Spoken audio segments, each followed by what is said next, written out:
ధన్యవాదాలు అధ్యక్ష. నేను గౌరవ మంత్రి గారిని సూటిగా ఒక 5-6 ప్రశ్నలు మాత్రమే అడుగుతాను, ఉపోద్ఘాతంలోకి వెళ్ళను అధ్యక్ష. ముందుగా అసలు ఈ మూసీ మోడర్నైజేషన్ ప్రాజెక్టుకు ఎంత ఖర్చు అవుతుంది? ఒకసారి ముఖ్యమంత్రి గారు 1,00,000 కోట్లు ఖర్చు పెడుతున్నామన్నారు, ఒకసారి 1,50,000 కోట్లు ఖర్చు పెడతామని డిఫరెంట్ టైమ్స్లో డిఫరెంట్ స్టేట్మెంట్స్ వచ్చాయి. అసలు ఈ మూసీ ప్రాజెక్టు సుందరీకరణ మీద రాష్ట్ర ప్రభుత్వం ఎంత ఖర్చు పెట్టాలనుకుంటుంది? ఎందుకంటే ఒకవైపు పిల్లల స్కాలర్షిప్లు ఇవ్వమంటే డబ్బులు లేవు, కోసుక తింటారా అంటున్నారు, లేదా రిటైర్డ్ ఎంప్లాయీస్కు డబ్బులు ఇవ్వండి అంటే డబ్బులు లేవంటున్నారు. మూసీ సుందరీకరణ మీద 1,00,000 కోట్ల 1,50,000 కోట్ల ఎంత ఖర్చు పెడతామనుకుంటుంది ప్రభుత్వం? సూటిగా సమాధానం చెప్పండి. 2, ఇప్పటి వరకు మూసీ సుందరీకరణలో ఎన్ని నివాసాలు కూల్చివేశారు? ఆ కూల్చివేసిన నివాసాలకు 2013 భూసేకరణ చట్టం కింద పాత ఇండ్లకు కంపెన్సేషన్ ఇచ్చారా, వేజ్ లాస్ ఇచ్చారా, లేదా సింపుల్గా కేసీఆర్ గారు కట్టిన డబుల్ బెడ్రూమ్ ఇళ్లలో అసైన్మెంట్ చేసి పంపారా? 2013 భూసేకరణ చట్టం ప్రకారంగా 14.5 లక్షల రూపాయల డబ్బు ఇవ్వాలి వాళ్ళకు, పాత ఇంటికి R&Bతో ఎస్టిమేట్ చేసి డబ్బులు ఇవ్వాలి, అదేవిధంగా సెలబుల్ రైట్స్తో కూడినటువంటి 200 గజాల స్థలంలో కట్టిన ఇల్లు ఇవ్వాలి. ఆ రకంగా ఇచ్చారా, ఇవ్వలేదా, ఇస్తే ఎప్పట్లోకి ఇస్తారు, ఎన్ని నివాసాలు కూల్చారు? ఇంకా మీరు ఐడెంటిఫై చేసి కూల్చవలసిన ప్రభుత్వ ప్రైవేటు ఇల్లు ఎంత భూమి ప్రభుత్వ ప్రైవేట్ సేకరిస్తున్నారు? సమాధానం చెప్పండి. నంబర్ 3, గౌరవనీయులు మంత్రి గారు మాట్లాడుతూ ఆన్సర్ సిలో ఏమన్నారంటే హెచ్ఎండబ్ల్యూఎస్బి నీటిని హిమాయత్ సాగర్, ఉస్మాన్ సాగర్ లో పంపిణీ చేయడానికి చేపట్టింది. మూసీ నదిలోకి ఎప్పటికప్పుడు విడుదల చేయడానికి 2.5 టీఎంసీలు రిజర్వ్ చేయడం జరిగింది అన్నారు. అంటే స్వచ్ఛమైన గోదావరి జలాలను మూసీలో వదులుతామన్నారు, సంతోషం. మరి ఈ 2.5 టీఎంసీల గోదావరి జలాలు ఎక్కడి నుంచి తెస్తున్నారు? గత ప్రభుత్వం కాళేశ్వరంలో భాగంగా నిర్మించిన మల్లన్న సాగర్ నుంచి నీళ్లు మూసీకి తెస్తున్నారా, ఇంకెక్కడి నుంచి అంటే గాల్లో నుంచి తెస్తున్నారా? ఆ 2.5 టీఎంసీలు కాళేశ్వరం ప్రాజెక్టులోని మల్లన్న సాగర్ నుంచి వస్తున్నాయా, ఎక్కడి నుంచి వస్తున్నాయో సమాధానం చెప్పండి.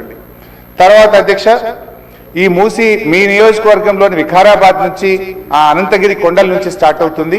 గత ప్రభుత్వం మూసీలోకి మురికి నీరు రాకుండా ఉండాలని దాదాపు 32 ఎస్టీపీలు కట్టాం. అందులో ఒకటి మన వికారాబాద్ దగ్గర కూడా ఒక ఎస్టీపీ కట్టాం.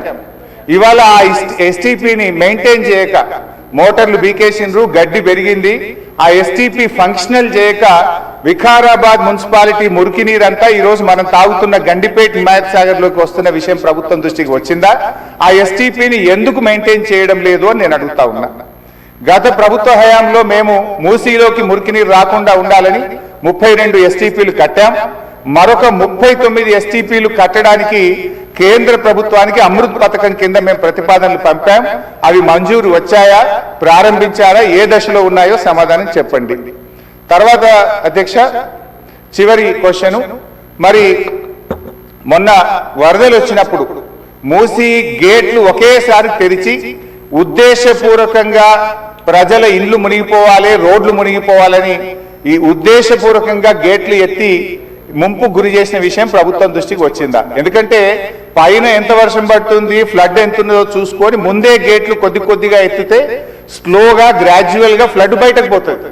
కానీ గేట్లు ఆపిపెట్టి ప్రాజెక్టు మొత్తం నిండిన తర్వాత ఒకేసారి గేట్లు తెరవడం ద్వారా ఓఆర్ఆర్ యొక్క మరి పక్కనుండేటువంటి రోడ్లు కానీ ఓఆర్ఆర్ యొక్క మన పక్కనుండే రోడ్లు, ఇండ్లు ముంపు ఉద్దేశపూర్వకంగా కావాలనే ప్రభుత్వ పెద్దల యొక్క ఆదేశాలతో ఈ గేట్లు ఎత్తి ముంపు గురి చేసిన విషయం ప్రభుత్వం దృష్టికి వచ్చిందా? ఎందుకు ఆ రకంగా గేట్లు ఎత్తారు? ఒకవేళ ప్రభుత్వానికి ఆ ఉద్దేశం లేకపోతే ఆ అధికారుల మీద ఏమైనా చర్యలు తీసుకున్నారా? సూటిగా సమాధానం చెప్పాలని చెప్పి నేను కోరుతా ఉన్నా అధ్యక్ష. చివరిగా నేను చెప్పేది, మీరు పేదవాళ్ళ ఇండ్లకి రాకండి. మూసీ సుందరీకరణ పేరిట పేదల ఇండ్లు కూలగొడితే బీఆర్ఎస్ పార్టీ సీరియస్ గా వ్యతిరేకిస్తుంది. అవసరమైతే బుల్డోజర్లకు అడ్డంగా పడుకోనైనా అడ్డుకుంటామని గతంలో చెప్పాం. ఖాళీ స్థలాలు ఉన్నాయి, మీరు ఖాళీ స్థలాల్లో దాన్ని డెవలప్ చేయండి. మూసీలోకి గోదావరి నీళ్లు తెండి, మురికి నీరు లేకుండా చూడండి. కానీ మూసీ పేరిట పేదల ఇండ్లు కూలిస్తే మాత్రం బీఆర్ఎస్ పార్టీ ఎంత మాత్రం ఒప్పుకోదని మీ ద్వారా ప్రభుత్వాన్ని తెలియజేస్తున్నాం. శ్రీ కె శంకరయ్య గారు. అధ్యక్ష ధన్యవాదాలు. మూసి